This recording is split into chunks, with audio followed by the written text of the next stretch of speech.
Hello everyone, इस video में हम फिक्सर डिज़ाइन करने के लिए जो 3-to-1 प्रिंसिपल होता है 3-to-1 प्रिंसिपल उसको समझेंगे प्रैक्टिकली। ठीक है, तो उसको समझने से पहले सबसे पहले आपको डिग्री ऑफ फ्रीडम समझ में आना चाहिए। ठीक है, मान लो कोई चीज़ स्पेस में, ये कोई ऑब्जेक्ट है, ये आपका स्पेस में है, तो इसका डिग्री ऑफ फ्रीडम कितना हो सकता है? तो इसका डिग्री ऑफ फ्रीडम 12 हो सकता है, कुछ जगह 6 भी बोलते हैं। अब 12 कैसे हो सकता है वो आपको मैं बताता हूँ। सबसे पहले आप एक्स वाई जेड समझ लीजिए।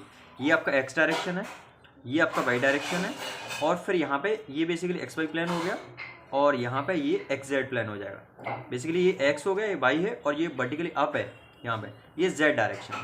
तो यदि आप इस प्लेन पे देखेंगे तो इस प्लेन पे एक इस तरह से है और एक ये है। ये कौन सा डायरेक्शन में लिया, एक्स, और ये कौन सा है, जेड। तो ये एक्स जेड प्लेन हो गया। ऐसे यहाँ पे यदि आप देखेंगे तो ये वाई डायरेक्शन है और ये ऊपर वाला जेड है, तो वाई जेड प्लेन। तो ये आपका एक्स वाई प्लेन है, ये एक्स जेड प्लेन है, और ये वाई जेड प्लेन। ये अभी आपको काम आएगा किस तरह से। अब देखिए, ये कोई ऑब्जेक्ट है स्पेस में, इस ऑब्जेक्ट की मैक्सिमम डिग्री ऑफ फ्रीडम कितना हो सकता है? यदि आप इसका मैक्सिमम डिग्री ऑफ फ्रीडम देखेंगे तो ये एक्स डायरेक्शन में इस तरह से मूव कर सकता है, और ये वाई डायरेक्शन में मूव कर सकता है, और ये इस तरह से एक्स डायरेक्शन में मूव कर सकता है। अब एक्स में भी हम इस तरह से प्लस ले सकते हैं और माइनस ले सकते हैं, ये आपको पता है। ठीक है, हम एक्स में इस तरह से प्लस ले सकते हैं और माइनस ले सकते हैं, वाई में भी हम प्लस और माइनस ले सकते हैं, ऐसे जेड में भी प्लस ले सकते हैं और माइनस ले सकते हैं। अब देखिए, इसमें इसका जब मूवमेंट आप कराएंगे, जैसे स्पेस में ये, तो स्पेस में ये इस तरह से भी जा सकता है, ठीक है, और इस तरह से भी जा सकता है। मीन्स एक्स में प्लस में भी जा सकता है और एक्स में माइनस में भी जा सकता है। दूसरा, ये एक्स के अबाउट इस तरह से रोटेट भी कर सकता है। ठीक है, एक्स एक्सिस के अबाउट क्या हो सकता है, रोटेट भी कर सकता है। ये एक्स डायरेक्शन में प्लस में भी जा सकता है और एक्स डायरेक्शन में माइनस में। डिग्री ऑफ फ्रीडम आपको समझ में आता होगा। डिग्री ऑफ फ्रीडम का मतलब होता है कोई भी ऑब्जेक्ट मैक्सिमम कितने डायरेक्शन में मूवमेंट कर सकता है, वो कहलाता है डिग्री ऑफ फ्रीडम। ठीक है, तो इस केस में देखें तो ये एक्स प्लस में भी जा सकता है, एक्स माइनस में भी जा सकता है, और ये एक्स के अबाउट इस तरह से रोटेट भी कर सकता है, एक्सिस के अबाउट। ठीक है, ये एक्स एक्सिस के अबाउट किस तरह से आपका रोटेट भी कर सकता है। अब ये एक्स एक्सिस में आपका क्लॉकवाइज भी रोटेट कर सकता है और एंटी क्लॉकवाइज भी रोटेट कर सकता है। मीन्स एक्स डायरेक्शन में इसकी 4 डिग्री ऑफ फ्रीडम हो गई। एक्स प्लस में, एक्स माइनस में, एक्स में जो प्लस और माइनस का ये मूवमेंट, ये ट्रांसलेटरी कहलाता है। ठीक है, तो इसकी 2 ट्रांसलेटरी डिग्री हो गई, एक पॉजिटिव डायरेक्शन और एक नेगेटिव डायरेक्शन, और 2 रोटेशन की हो गई। रोटेशन कैसे, एक क्लॉकवाइज डायरेक्शन में हो जाएगा और दूसरा एंटी क्लॉकवाइज डायरेक्शन में हो जाएगा। ठीक है, तो 4 डिग्री हो गई। जैसे एक्स डायरेक्शन में यदि आप देखें तो मैंने ये लिखा है, एक्स में प्लस माइनस, एक्स में क्लॉकवाइज रोटेशन और एक्स में काउंटर क्लॉकवाइज रोटेशन।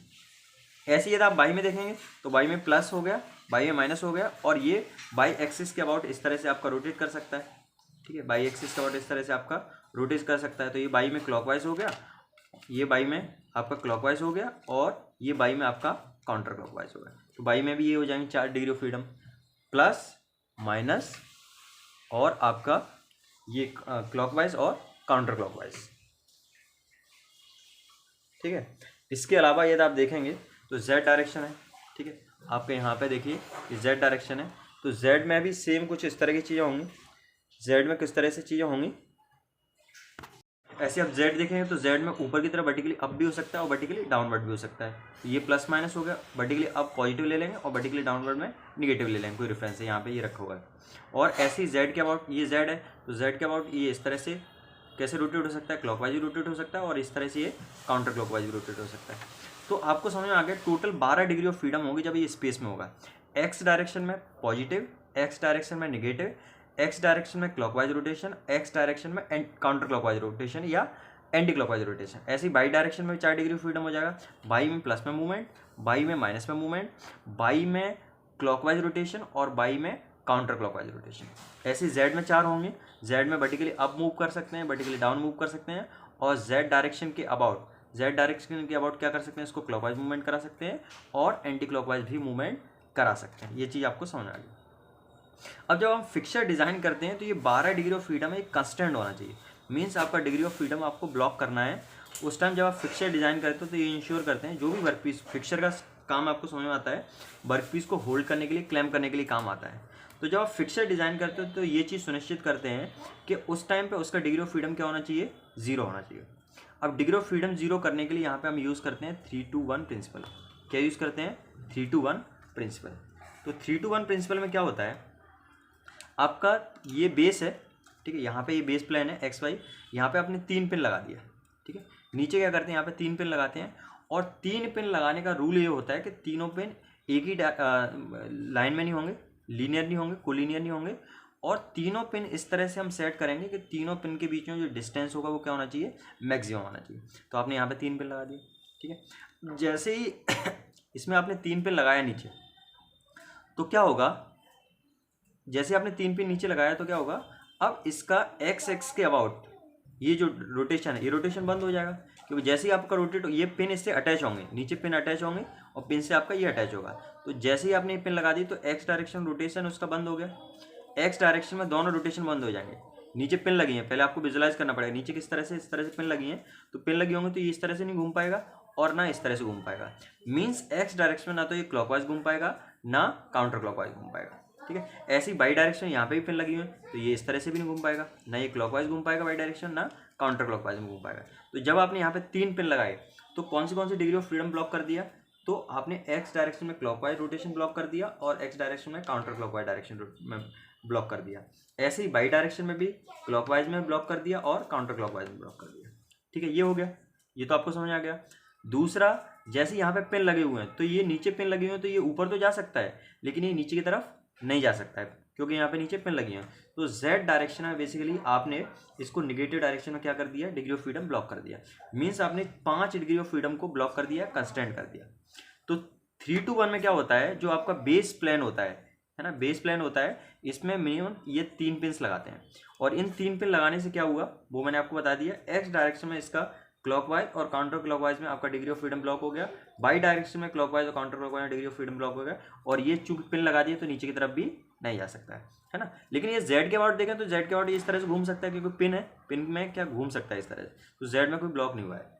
अब हम क्या करते हैं, 3 पिन हम नीचे लगाते हैं, 2 पिन लगाते हैं इसके परपेंडिकुलर प्लेन पे। जैसे ये बेस प्लेन है और बेस प्लेन के परपेंडिकुलर प्लेन आपका ये वाला प्लेन, ये आपका XY प्लेन है और ये कौन सा हो जाएगा, आपका XZ प्लेन हो जाएगा। तो यहाँ पे लगा दिया। अब जैसे आप यहाँ पे लगा दोगे, ठीक है, यहाँ पे आपने पिन लगा दिया तो क्या होगा, अब Z एक्सिस के अबाउट आप देखो, ठीक है। अब जैसे यहाँ पे आपने पिन लगा दिया, ठीक है, नीचे 3 पिन लगी हुई है, यहाँ पे पिन लगा दिया, तो Z के अबाउट जो रोटेशन है, Z के अबाउट रोटेशन का मतलब इस तरह से रोटेशन, ये रोटेशन क्या हो गया, ब्लॉक हो गया, क्योंकि यहाँ पे आपने पिन लगाया। पिन लगाने से क्या हुआ, ये Z डायरेक्शन में ना तो आपका एंटी क्लॉकवाइज डायरेक्शन घूम सकता है और ना क्लॉकवाइज, क्योंकि जैसे ये पिन लगी होंगे घूमने की कोशिश करेगा तो पिन क्या होंगी, निकल आएंगे, और पिन निकलती नहीं है, पिन फिक्स रहती है। तो Z डायरेक्शन में आपने क्या किया, काउंटर क्लॉकवाइज और क्लॉकवाइज डायरेक्शन रोटेशन को क्या कर दिया, ब्लॉक कर दिया। अब जैसे यहाँ पे ये लगा हुआ है, ठीक है, 2 पिन लगे हुए, तो ये इस डायरेक्शन में तो मूव कर सकता है, मीन्स बाई में एक डायरेक्शन में मूव कर सकता है और बाई के दूसरे डायरेक्शन में मूव नहीं कर सकता है। तो बाई में आप मान लीजिए इसमें नेगेटिव की डिग्री ऑफ फ्रीडम क्या हो गया, ब्लॉक हो गया, ठीक है। तो ये 3 to 1, तो अभी आपने कितना डिग्री ऑफ फ्रीडम ब्लॉक कर दिया, 1 2 3 4 5 6 7 8। अब क्या करेंगे, यहाँ पे 3 पिन लगी थी नीचे, यहाँ पे बाजू में 2 पिन लगा दिए आपने, और फिर अब आप क्या करोगे, एक पिन आप यहाँ पे लगाओगे, एक पिन क्या लगाओगे, यहाँ पे लगाओ। जैसे आप एक पिन यहाँ पे लगाओगे तो हमने जो प्लेन्स लिए वो किस तरह से लिया, पहले ये XY प्लेन लिया है, ये बेस वाला प्लेन है, यहाँ पे 3 पिन होंगे, ठीक है, ये हम एक्सप्लेन कर चुके हैं। और इसके बाद इसके परपेंडिकुलर दूसरा प्लेन लिया हमने, इसमें आप 2 पिन लगाएंगे, और इन दोनों के परपेंडिकुलर हम तीसरा प्लेन लेंगे। यदि यहाँ पे हम बात करें तो हमने ऑलरेडी देखा ये XY प्लेन है, ये XZ प्लेन है और ये YZ प्लेन है। तो हमने क्या किया, यहाँ पे 3 पिन लगाया, यहाँ पे 2 पिन लगाए और इस तरफ 1 पिन लगाया। अब देखो इससे क्या होगा, ये पूरा ब्लॉक हो गया। ये किस तरह से, यहाँ से नीचे 3 पिन लगे हुए हैं, यहाँ 2 और ये इस तरह से लगे हुए हैं। तो इससे पहले हम 8 डिग्री ऑफ फ्रीडम ब्लॉक कर चुके थे, ठीक है, जिसमें एक्स में क्लॉकवाइज एंटी क्लॉकवाइज और बाई में क्लॉकवाइज एंटी क्लॉकवाइज, जेड में क्लॉकवाइज एंटी क्लॉकवाइज, ठीक है। अब जैसे ही आपने एक पिन यहाँ पे लगा दिया, अब इसकी सारी डिग्री ऑफ फ्रीडम ब्लॉक हो गई, ठीक है।